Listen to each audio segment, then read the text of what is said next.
What goes into it, 40 minutes of basketball like that? Was that your most complete performance? Well, first half I thought we were terrific.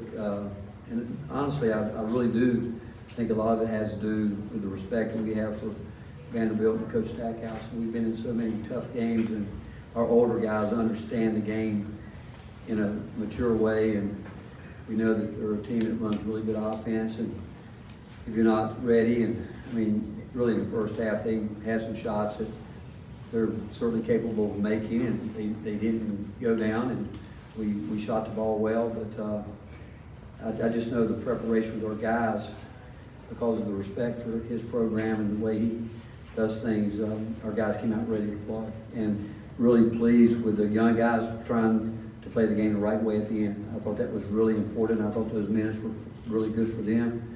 But they respected the game in terms of trying to play it the right way. Coach, Josiah and Santi both in double digits tonight scoring. Just how big of a boost is it for your team when those two veterans are both locked in like that?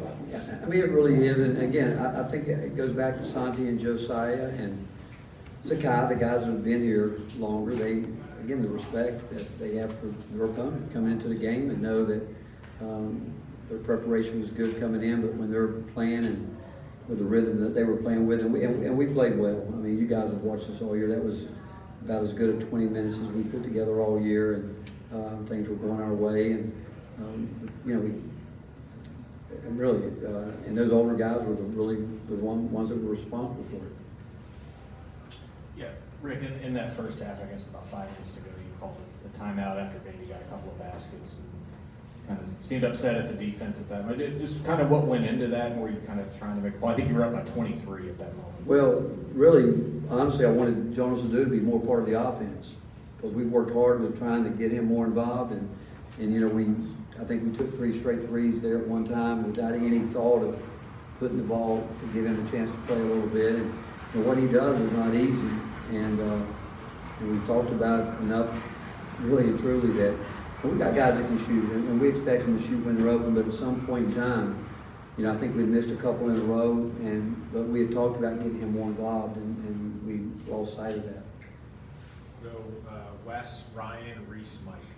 You talked about how well y'all played tonight, especially for that 20 minutes or so. Was that just absolutely sticking to the game plan, or just making more plays, or a wrinkle that y'all had against them that you haven't had before? No, I don't think any of that. I don't think we did one thing that their staff wasn't prepared for. I don't. I mean, this time of year, and I mean, they knew, but we made shots. I mean, I've said before, it all looks nice when shots are going in, and it was that really. And I thought defensively, again, I really believe what I just said to you earlier: the respect that our players have for the schemes they run, and want to do a better job guarding it, or doing the best job we could guarding it. And as I said, they still got some looks that I'm sure that they would like to have, and we've had games like that too, where we executed but didn't get the result because we didn't make an open shot.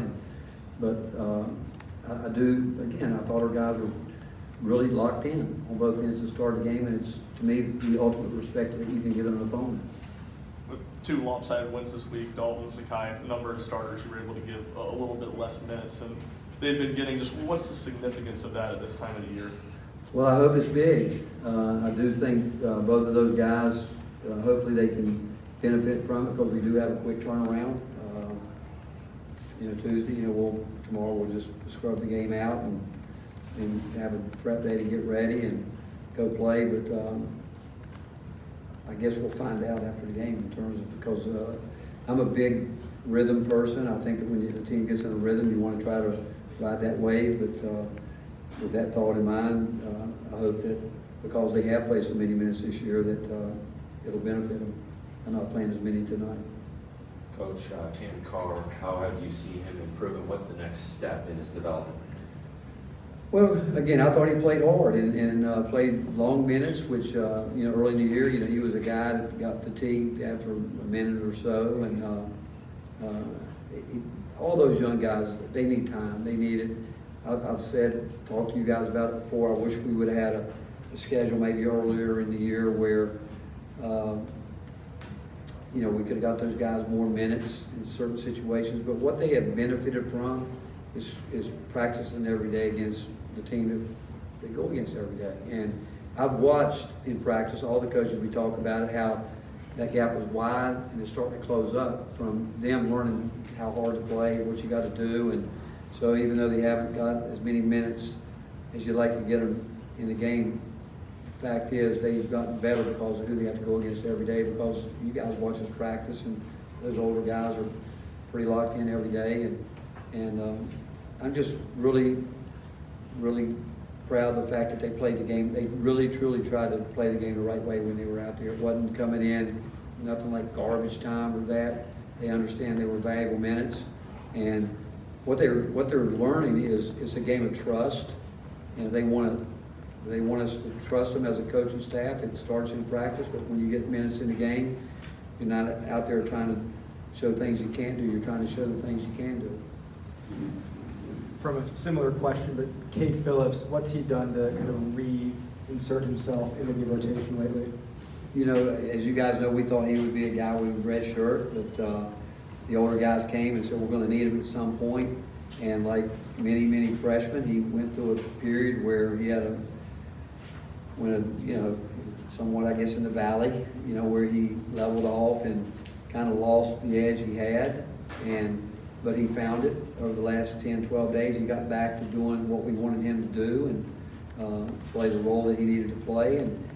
It goes back to what I mentioned just a few seconds ago about trust. He's got the trust back that he needs from all of us, not just the coaching staff, but his teammates, knowing that he comes out there, he can impact the game.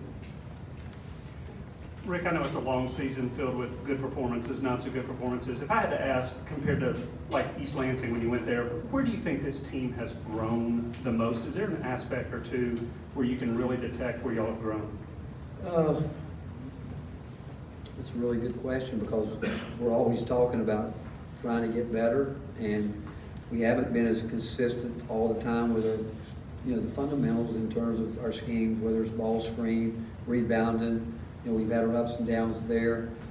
I don't know how to say it really, other than the fact I think even as a coaching staff, we've been able to tweak some things and do some things that maybe players have shown us where they can be effective. Like tonight, for instance, we put Tobey at the elbow and isolated him there, and he made a really good play for us. And even honestly, learning how to, with a guy like Dalton, how do we connect him with those other guys, which he's done it himself, because those guys, our older guys, want to win, and knowing that when you have a guy that other teams like that have to game plan for, how you can move him and keep him in positions where they can't set on just a few things. And so not only you're trying to do that with different offensive schemes, but then like defense.